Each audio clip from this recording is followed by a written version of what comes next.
Esa es la última y quinta parte de este tema de ataques comunes de capa 2. Les quiero repetir de que aunque los 4 videos anteriores fueron hechos originalmente para el BSMCN, sí es muy importante que conozcan todos los temas. Si ustedes ya lo habían estudiado porque presentaron el BSMCN hace poco, les recomiendo que sí los repasen, que sí los practiquen, porque los temas en sí son idénticos en la parte de ataques comunes de capa 2. No se sientan confiados de que porque ya presentaron el examen ya lo saben. Yo les recomendaría que lo repasaran, sobre todo las partes de las configuraciones, qué es lo que hace el ataque, qué es lo que el que está atacando quiere hacer, cómo lo logra y exactamente con qué configuración se puede evitar. Como les comento, todo lo que se vio en esos 4 videos sí son parte del examen del CCNA de seguridad. Esta parte también se vio en uno de esos 4 videos, pero también es importante el recalcar exactamente qué significa un ataque a la cam table. Finalmente, en un ataque de este tipo, lo que quiere hacer el que está atacando es llenar la tabla cam del switch para que cada paquete que se envíe lo envíe hacia todos los puertos y no solamente en el puerto donde está a quien se debe de recibir. Si la cam table está llena, eso quiere decir que cualquier otra MAC address que aprende el switch tiene que borrar en su tabla en donde se encontraba el switch un poco más claro. Recuerden cómo funciona el switch.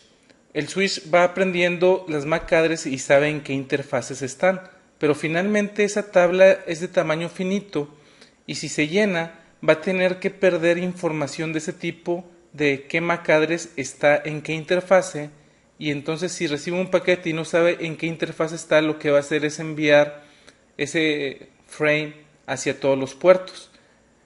Es bien fácil de hacer esto con una herramienta que se llama MACOF. Pueden buscarla en Google, MACOF, y la van a poder bajar y van a poder probarla. Ahora, cuando se hace este tipo de ataques, es muy fácil el saber que nos están atacando porque el performance de la red se va a ir muy abajo, va a haber pérdida de paquetes e inclusive en algunos switches se puede hacer que se reseteen. Para poder evitar ese tipo de ataques, lo que se utiliza es el Port Security, que lo vieron ya a detalle.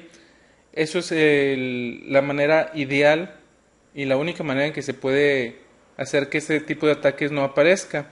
Entonces, es bien recomendable usar Port Security. La verdad es de que las grandes empresas tienen el Port Security siempre habilitado. Algunas nada más con una MAC address, algunas con 2 cuando tienen telefonía IP, porque finalmente en ese puerto hay 2 MAC address, la del teléfono y la de la PC. Y sí es bien común el tenerlo configurado y es bien recomendable que sí lo tengan configurado. Ahora bien, también hay otro comando que se puede poner en el switch que se llama en configuración global MAC espacio address table espacio notification, y lo que va a hacer es mandar un log diciendo que qué MAC address está aprendiendo. Entonces, si tenemos ese log, ese comando encendido, vamos a estar recibiendo logs cada vez de que haya una nueva MAC address en nuestra red. Se podrán imaginar que en una red grande podemos recibir bastantes paquetes, bastantes logs, pero puede ser una buena idea si tenemos un servidor de log para cuando haya un ataque de ese tipo saber inmediatamente en qué puerto es donde está el que nos está atacando. Otro tipo de ataques puede ser cuando alguien intenta mandar paquetes o frames, en este caso de capa 2, con una MAC address que no es la suya, es decir, puede utilizar la MAC address de un server para que el switch crea que en el puerto donde nosotros estamos mandando esos paquetes o esos frames, el switch piense que en ese puerto está el server y que todo el tráfico que vaya hacia el server nos lo manden a nosotros. Lo que estamos haciendo es cambiando la MAC address con la que estamos enviando los paquetes. La manera que Cisco nos dice que podemos evitar ese tipo de ataques es usar también por security con el sticky, es decir, con el sticky, si recuerdan, lo que va a hacer es de que el switch va a prender la MAC address y la va a poner como por security que nada más esa MAC address en particular puede estar en ese puerto. La verdad de las cosas es de que esto jamás lo he visto configurado en la vida real porque requiere de mucha administración.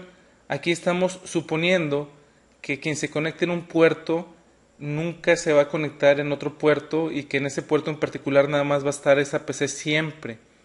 Si lo ponemos configurado así, lo que va a pasar es de que si alguien llega con una laptop, se conecta ahí y al día siguiente se conecta otra laptop en ese mismo puerto, el puerto se va a pasar a Air Disable y ya no van a poder usar ese puerto hasta que vaya el administrador y cambie la configuración de la MAC address. Entonces, aunque sí es cierto que de esta manera podemos evitar este tipo de ataques, en la vida real no es tan práctico. Se requiere de mucha administración. Este tipo de configuración con el sticky suena bien, por ejemplo, configurarlo en donde tenemos los servidores, que rara vez vamos a cambiar los servidores, o si tenemos, por ejemplo, puras PCs de escritorio y sabemos que en ese puerto nada más debe estar esa PC y que si alguien llega con una laptop y quiere usar ese puerto, sabemos que no va a funcionar. En ese tipo de ejemplos sí podemos usar el port security con el sticky. Si no, la verdad es de que no es tan recomendado usar este tipo de seguridad, menos de que sepamos nosotros mismos toda la administración que va a estar detrás si lo hacemos de esta manera.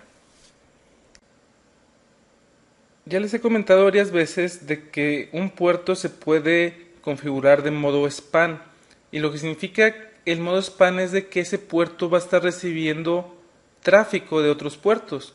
Ahora, ¿por qué un switch se puede configurar de esa manera si finalmente nos pueden atacar así? Es decir, alguien que sepa cómo configurar este tipo de cosas se puede meter al switch y decir que todo el tráfico que pase por ese switch lo mande a su puerto de LAN y así puede estar viendo todo el tráfico.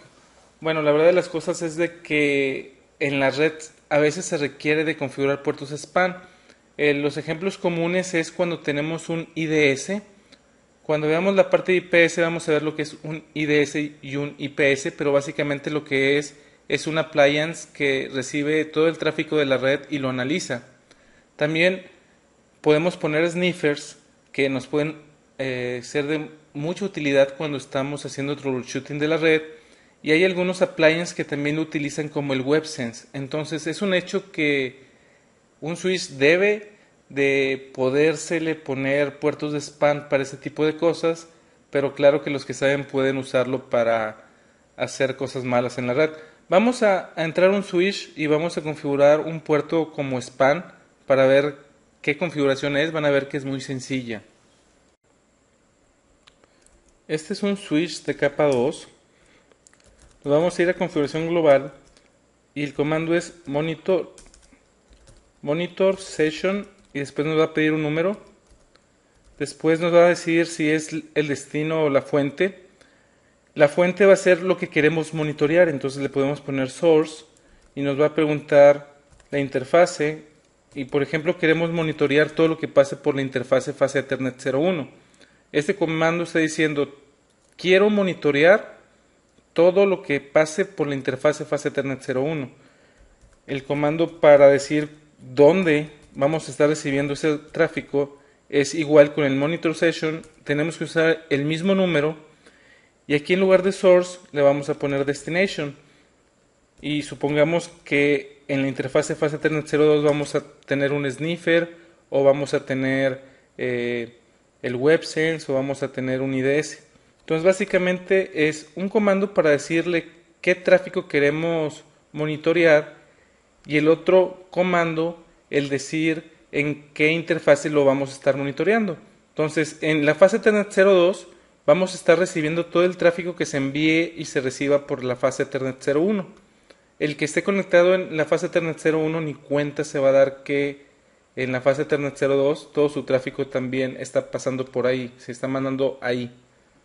Nada más lo que hay que cuidar es de que el número sea igual. Monitor session. Podemos tener hasta 2 sesiones dependiendo del switch. En este caso, en este switch nada más podemos tener 2 sesiones. En algunos se puede, creo que 4, en algunos 8. Pero en los pequeños este es un switch de 8 puertos, entonces es el switch más pequeño de Cisco. es un 2960, 2940, perdón, es un 2940. Entonces en este 2940 nada más podemos tener hasta dos sesiones de monitoreo o de span, como le quieran llamar. Estos fueron los comandos que vimos. Como les comento, son muy sencillos. Nada más es el entender que el que diga destination es donde vamos a conectar el sniffer el IDS, y el source es lo que queremos monitorear y que el número sea el mismo. Fuera de eso, realmente no tiene gran ciencia el configurar un puerto como span. Lo último que vamos a ver en este tema es lo que Cisco llama Cisco Identity Based Networking Services o IBNS. Básicamente, este framework, como le llama Cisco, es para ayudarnos a que dependiendo de quién se conecte a la red es a lo que va a tener acceso. Ahora, los productos y protocolos que se pueden usar en el IBNS son varios, pero los que nos vamos a enfocar para este examen es IEEE 802.1x, un servidor Radius y el protocolo EAP o Extensive Authentication Protocol. La parte de configuración ya la vimos en alguno de los videos anteriores de seguridad en equipos de capa 2, y básicamente, como les comento, aunque la configuración ya la vieron, aquí nos vamos a enfocar un poquito más en cómo funciona y créanme, es algo muy sencillo. Bueno, lo vamos a ver de una manera muy sencilla, lo vamos a ver un overview, que es como nos lo pide el CCNA de seguridad. ¿Qué beneficios nos da IBNS? Que puede autenticar tanto usuarios como appliances. Appliances o devices pueden ser un teléfono IP, puede ser un access point, puede ser cualquier cosa en la red. Ahora bien, dependiendo del usuario, la red va a ser tan inteligente en saber a qué recursos puede estar. Por ejemplo, puede poner a un usuario en particular en una VLAN en particular. No importa en qué puerto de red se conecte, gracias a IBNS lo que va a pasar es de que lo va a poner en la VLAN que debe de estar ese usuario. Por ejemplo, si el usuario es de RH y se conecta en un puerto en el piso 1, lo va a poner en la VLAN de los de RH. Si se conecta en un puerto, por ejemplo en el piso 3, debido a que va a poner su user y password, se va a dar cuenta el switch que debe de estar en la VLAN de RH y no en otra VLAN. Otro beneficio que nos da es de que trabaja a nivel puerto de switch, entonces puede, si las credenciales no son correctas, puede simplemente apagar el puerto hasta que alguien entre con las credenciales adecuadas. Y otra cosa importante es de que soporta varios tipos de autenticación, vamos a ver algunos más adelante. Así es como funciona básicamente el protocolo 802.1x. Primero lo que debemos de saber es qué elementos existen en la autenticación. Primero está el cliente, que se le llama supplicant. Es importante saber que al cliente se le llama supplicant. Después tenemos al switch, que es el authenticator. Además de un switch puede ser, por ejemplo, un access point. Un access point puede funcionar también como authenticator. Y tenemos finalmente un servidor Radius, y a este servidor Radius se le llama Authentication Server. Es bien importante el entender que jamás va a haber una comunicación directa entre el cliente y el Radius, o entre el supplicant y el Authentication Server. Siempre es por medio del Authenticator, como les digo, puede ser un switch, puede ser un access point. El primer frame lo manda el cliente y es un frame de tipo EAPOL. EAP es el protocolo de autenticación, la O significa over y la L LAN, entonces es EAP over LAN. Básicamente lo que va a hacer el Authenticator cuando recibe este paquete es pedirle las credenciales al cliente. El cliente le va a mandar sus credenciales, que puede ser un usuario y password. El switch o el Authenticator le va a mandar al Authentication Server las credenciales. El Radius en este caso va a decir si es válido o no, le va a avisar al Authenticator, el Authenticator se va a dar cuenta y el Radius también le va a mandar a qué va a tener acceso, en qué VLAN debe estar ese cliente, etcétera, y esa información la configura en el switch automáticamente y después le dice al cliente que ya puede accesar a la red. Es bien importante para el examen el saber los tres términos, el Supplicant Authenticator y Authentication Server. Es importante también saber que el frame de EAP-OL lo manda el cliente al switch o al access point o a lo que sea, que las credenciales las pide el switch, no las pide el Authentication Server, que el cliente se las manda al switch y no se las manda el Authenticator Server. Entonces, eso es lo importante para saber para el examen. Como comentario adicional, si se preguntan qué tantas empresas tienen 802.1x en su red, de las que a mí me han tocado trabajar, yo creo que entre el 10 y el 20% de las empresas utilizan 802.1x, es decir, no son muchas, y básicamente es porque sí se requiere bastante administración. También se requiere tener al servidor, pero además de tener el servidor, sí tienes que tener políticas de seguridad, el decir qué cliente debe tener acceso a qué, en qué VLAN debe de estar. Entonces todo ese tipo de cosas finalmente sí se requiere de un buen de administración y desgraciadamente muchas empresas, al menos aquí en México, no le dedican tanto dinero a este tipo de cosas. Entonces son pocas, como les comento, entre el 10 y el 20%, pero sí hay implementaciones de este tipo en México. Hablando del protocolo EAP, hay de varios sabores. Para el examen debemos de saber que existen al menos estos 5. La verdad es de que hay muchos más que estos. Pero tenemos el EAP MD5 que utiliza un mensaje de challenge de MD5. Tenemos el TLS o Transport Layer Security. Este fue creado por Microsoft y básicamente lo que usa son certificados. Entonces es una gran ventaja sobre MD5 el usar certificados, pero por lo mismo de que usa certificados, tienes que tener un servidor de certificados, etcétera. Entonces hace que la implementación sea más compleja y más cara. Tenemos el PAP, que la P al principio significa Protected, y puede utilizar ya sea tokens o el Microsoft Chat versión 2.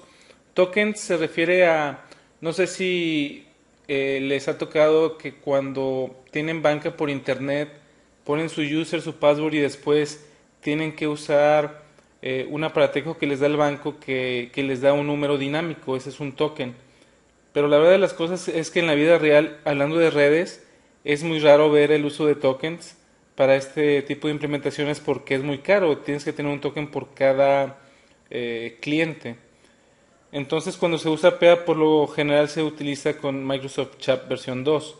Está el EAP Fast, el Fast no es de que sea rápido, significa Flexible Authentication via Secure Tunneling y es muy parecido al PEA, pero la gran diferencia es de que no utiliza tokens o Chat versión 2, sino utiliza llaves compartidas, es decir, tiene que haber una llave entre el cliente y el servidor que sean idénticas.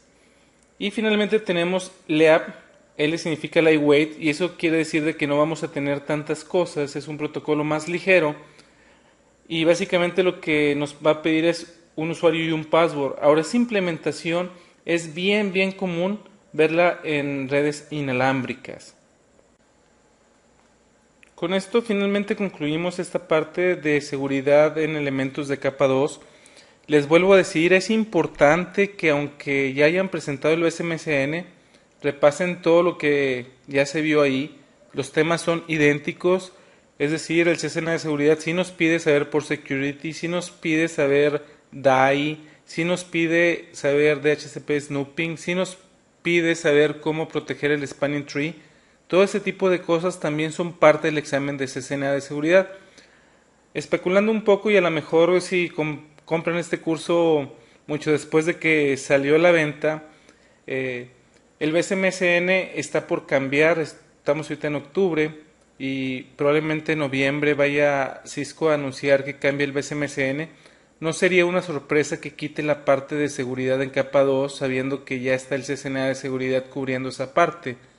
Cuando el BSMSN salió, que fue hace 3 años, el CCNA de seguridad todavía no existía. Entonces muy seguramente sí vamos a ver cambios en el BSMSN. Probablemente alguno de los cambios sea quitar la parte de seguridad, no lo sé, es mera especulación. Pero todos los temas que se vieron en estos 5 videos son parte del examen. El saber configurar es importante para el examen. probablemente nos encontremos con una simulación de lo que vimos en alguno de estos 5 videos. La parte que me gusta de trabajar con switches, hablando de certificaciones de Cisco, es de que no existe el SDM, entonces todo es en la línea de comandos. Todos los comandos que vimos en esos 5 videos son importantes para el examen, como les comentaba, y también es importante no solamente los comandos, sino el entender exactamente qué estamos tratando de prevenir, cómo piensa el que ataca. Ahora bien, en la vida real es muy común el que las empresas no se preocupen por proteger su LAN porque confían, entre comillas, de sus empleados, pero la verdad de las cosas es de que sí es importante proteger la LAN porque puede haber ataques malintencionados que sean por medio de accidente, es decir, un troyano o cualquier cosa que pueda tomar alguna de las vulnerabilidades que vimos aquí. Como pueden ver, no es tan difícil el atacar una red de capa 2. Podemos bajar software como Yersinia o como el que vimos para atacar a la Cam Table. La verdad es de que pues son programas que son gratis en internet, que los puedes bajar y le pueden hacer mucho daño a la red. Si el administrador no está protegido, lo van a atacar, y si el administrador no sabe mucho de redes, ni va a saber qué está pasando en su red. Entonces, créanme que si ustedes son administradores de red, estos videos van a ser muy buenos para poder evitar ataques de capa 2. Si ustedes son consultores, pueden acercarse a sus clientes y ofrecerles el servicio de mejorar su seguridad en la capa 2. E insisto, eso es bien fácil de vender. Simplemente se bajan las herramientas, van con el cliente, le demuestran que los pueden atacar de una manera tan sencilla, y estoy seguro que sí les van a comprar el servicio de mejorar su seguridad en la capa 2.